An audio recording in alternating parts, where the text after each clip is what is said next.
Hello दोस्तों, कैसे आप लोग? उम्मीद करते हैं आप लोग अच्छे होंगे और आप लोग का तैयारी सही से चल रहा होगा। एग्ज़ाम होगा 14 या 17 फरवरी से आपका एग्ज़ाम होगा। तो अभी से आपको किस तरह से पढ़ना है। बहुत ऐसे विद्यार्थी होते हैं जो पढ़ाई तो करते हैं लेकिन उनको पता नहीं होता है कि कम समय में हम किस तरह से पढ़ें, कैसे पढ़ें, किस ढंग से पढ़ें कि बोर्ड एग्ज़ाम में बेहतर कर जाएंगे। एक बात देखिए, हमेशा एक बात गौर कीजिएगा कि देखिएगा, आप गेस किए होंगे कि कोई लड़का ऐसा रहता है, बहुत टैलेंट रहता है। क्या रहता है? बहुत टैलेंट रहता है, लेकिन उसके पास एग्ज़ाम देने की तरीका कि किस तरह से हम पढ़ेंगे कि हम बोर्ड एग्ज़ाम में बेहतर करेंगे। बहुत ऐसे विद्यार्थी होते हैं, नॉलेज तो उनको रहता है पढ़ाई में, पूरा एकदम सिलेबस बेकअप किए होंगे कि बेकअप कर लिए होंगे, लेकिन उनको समझ में नहीं आता है कि किस तरह से हम बोर्ड एग्ज़ाम में जाएंगे तो एग्ज़ाम हम देंगे। और कितना लड़का रहता है थोड़ा नॉर्मल रहेगा, पढ़ने लिखने में थोड़ा नॉर्मल रहेगा और बोर्ड एग्ज़ाम में वो बेहतर कर जाता है। क्यों कर जाता है? क्योंकि उसको पता रहता है कि किस तरह से हमें एग्ज़ाम देना है, किस तरह से हमें कॉपी लिखना है। सबसे पहले आप अपना हैंड राइटिंग जरूर सुधार लीजिएगा। हैंड राइटिंग, हाँ, सबसे पहले हैंड राइटिंग आप अपना जरूर सुधार लीजिएगा, क्योंकि 80% आपका बेहतर अंक आने में आपका राइटिंग मायने रखता है। कोई लड़का पढ़ने में बहुत तेज है और उसका लिखावट अच्छा नहीं है, कॉपी में लिख देता है एकदम पूरा अलकर जलकर भर देगा, समझ में नहीं आएगा कि किस तरह से वो लिखा है। तो कॉपी जो चेक करने वाला होता है ना, कॉपी जो चेक करने वाला होता है, अगर आप यहाँ से यहाँ तक कॉपी में लिखे हैं, यहाँ से यहाँ तक कॉपी में लिखे हैं, अगर 2 लाइन आप सही लिखे यहाँ तक और नीचे गलत लिख दिए, हैंड राइटिंग आपका अच्छा है तो पूरा नंबर आपको मिलेगा। अगर 5 नंबर का है तो 5 नंबर, अगर 3 नंबर का है तो 3 नंबर, 2 नंबर का है तो 2 नंबर आपको दे देगा। लेकिन अगर राइटिंग ही आपको खराब रहेगा, आप पूरा ढंग से आप लिखे हैं तब पर नंबर देगा वो, लेकिन उसमें अगर 5 नंबर का है तो उसमें आपका 2 नंबर मिलेगा। इसलिए सबसे पहला जो बात है वो अपना लिखावट को सुधार लीजिए, राइटिंग को सुधार लीजिए। अभी से ही अगर आप लिखना स्टार्ट कर देते हैं, मात्र 2 पन्ना रोज अगर आप लिखना स्टार्ट कर देते हैं तो आपका अब एग्जाम आते आते आपका हैंड राइटिंग बहुत अच्छा हो जाएगा, बहुत ही बेहतर हो जाएगा। अगर अभी से ही रेगुलर 70 दिन आप राइटिंग को लिखते हैं तो ज़्यादा बड़ा कॉपी नहीं लेना है, एकदम छोटा सा कॉपी लेना है, उसमें 2 पेज प्रत्येक दिन आपको राइटिंग लिखना है, क्योंकि हैंड राइटिंग मायने रखता है बोर्ड एग्जाम में। बताए ना, हैंड राइटिंग बहुत मायने रखता है। अब आते हैं बात कि आपके जो एग्जाम होगा वो 6 विषय का, टोटल 6 विषय का होता है और इंग्लिश का नंबर नहीं जुड़ता, इसलिए हम यहाँ इसको काट दिए हैं। तो आपका टोटल 500 नंबर का आपके एग्जाम होता है, तो 600 नंबर का, लेकिन इंग्लिश का नंबर नहीं जुड़ता इसलिए 500 नंबर का एग्जाम होता है। ये आपका मैथ 100 नंबर का रहेगा, साइंस आपका 80 नंबर का रहेगा, 20 नंबर उसमें प्रैक्टिकल रहेगा, सोशल साइंस भी 80 नंबर का रहेगा, संस्कृत आपका 100 नंबर का रहेगा, हिंदी आपका 100 नंबर का रहेगा। समझ रहे बात को? ये 20 प्रैक्टिकल मिलता है। तो अभी से ही आप 70 दिन में आप किस तरह से तैयारी करें तो आपको हम बताते हैं। सबसे पहले बात मैथ का करते हैं। तो मैथ में एनसीईआरटी बुक, आप स्टूडेंट फ्रेंड को छोड़ दीजिए, अभी से ही बोल रहे हैं कि आप स्टूडेंट फ्रेंड को एकदम फेंक दीजिए, मतलब फेंके नहीं, पूरा तरीके से फेंक नहीं देना है, उसको रखना है। एनसीईआरटी बुक में जितना भी क्वेश्चन है मुश्किल से काउंट कीजिएगा तो 380 या पार करेगा तो 400 से क्वेश्चन से ज़्यादा नहीं होगा, 400 क्वेश्चन से ज़्यादा नहीं होगा।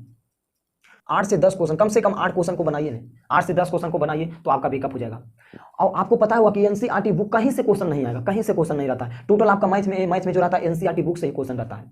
और क्वेश्चन जो आप लोग को लगता होगा कि अभी लगता होगा कि जो बुक में क्वेश्चन नहीं बन रहा है वही क्वेश्चन दे देगा, नहीं, वो क्वेश्चन नहीं देता, एकदम बेसिक चीज देता है जो हर चैप्टर का, अगर आपके पास बेसिक कंसेप्ट है, बेसिक नॉलेज है तो आप बोर्ड एग्जाम में गारंटी 100% गारंटी के साथ करें कि आप बेहतर कर जाइएगा। इसलिए ये सब बात पे थोड़ा फोकस कीजिएगा। ये सब हर जगह नहीं मिलेगा, कहीं कहीं मिलता है। कहते हैं फार्मूला प्लस बेसिक कंसेप्ट, 2 चीज अगर आप क्लियर रखते हैं तो आप मैथ में 100 में 100 बना के आइएगा, ये मेरा वादा है। इसलिए अभी से ही तैयारी में लग दीजिए, क्योंकि लाइफ का आपका पहला पीढ़ी है। गांव देहात परिवार में सबको आशा लगा होगा कि हमारा बेटा बढ़िया करेगा, बोर्ड एग्जाम में बेहतर करेगा, इसलिए ये लाइफ का आपका पहला पीढ़ी है। अगर आप बीए पार्ट 1 इंटर में जाइए, इंटर तक आपका रहता है, मैट्रिक और इंटर दो एग्जाम ऐसा है नहीं जो आपके गांव मोहल्ले परिवार सब पूछता है रिजल्ट, लेकिन इंटर के बाद जाइएगा तो आपको कोई नहीं पूछेगा कि क्या हो रहा है, नहीं हो रहा है, किस चीज़ का रिजल्ट है, कोई नहीं पूछेगा। उसके बाद डायरेक्ट आपका जॉब, डायरेक्ट अब जॉब में जाइएगा तभी आपका नाम होगा। मैट्रिक इंटर तक लोग पूछते हैं, उसके बाद डायरेक्ट क्या पूछते हैं, क्या कर रहा है लड़का, जॉब कर रहा है या बेरोजगार है।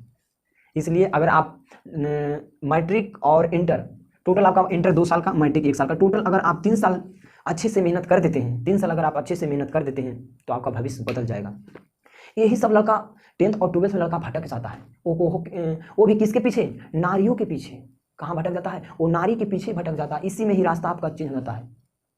इसलिए अपने रास्ते को चूज कीजिए कि हमें नारी इधर है, नारी इधर है, लाइफ इधर है, नारी इधर है, लाइफ। तो आपको 10th और 12th से ही आपको 2 रास्ता आपके पास है, तो आप किस रास्ते को चूज करना चाहते हैं। नारी वाले रास्ते को या लाइफ वाले रास्ता को।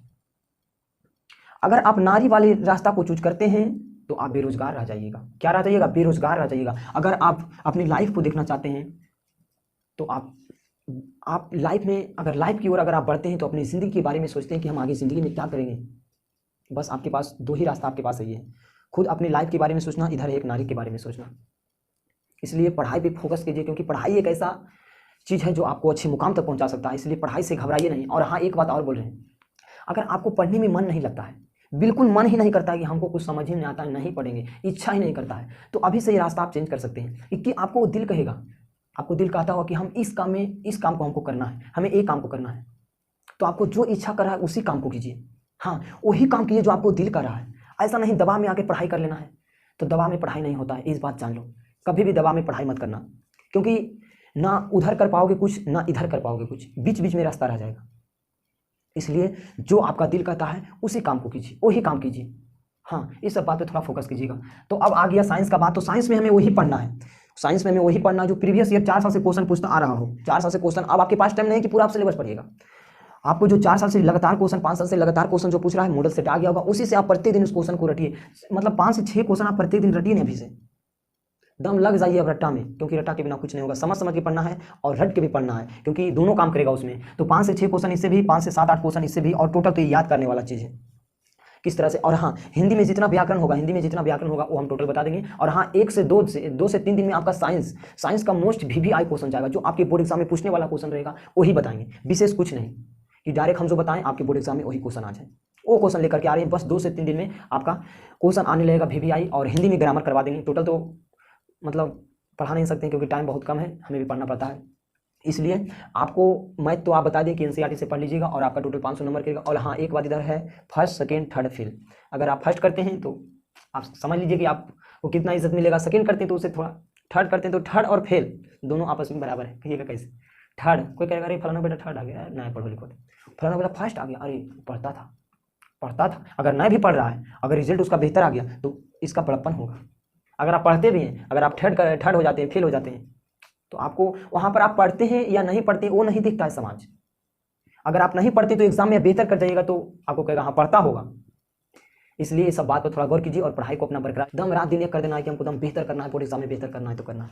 तो बस आज यहीं तक, तो बस आज यहीं समाप्त करते हैं। अगर वीडियो अच्छा लगा तो लाइक कमेंट शेयर जरूर कीजिएगा, और किस टॉपिक पे वीडियो चाहिए आप जरूर बताइएगा कमेंट करके। Thank you, best of luck, मिलते हैं फिर नेक्स्ट वीडियो में। जहाँ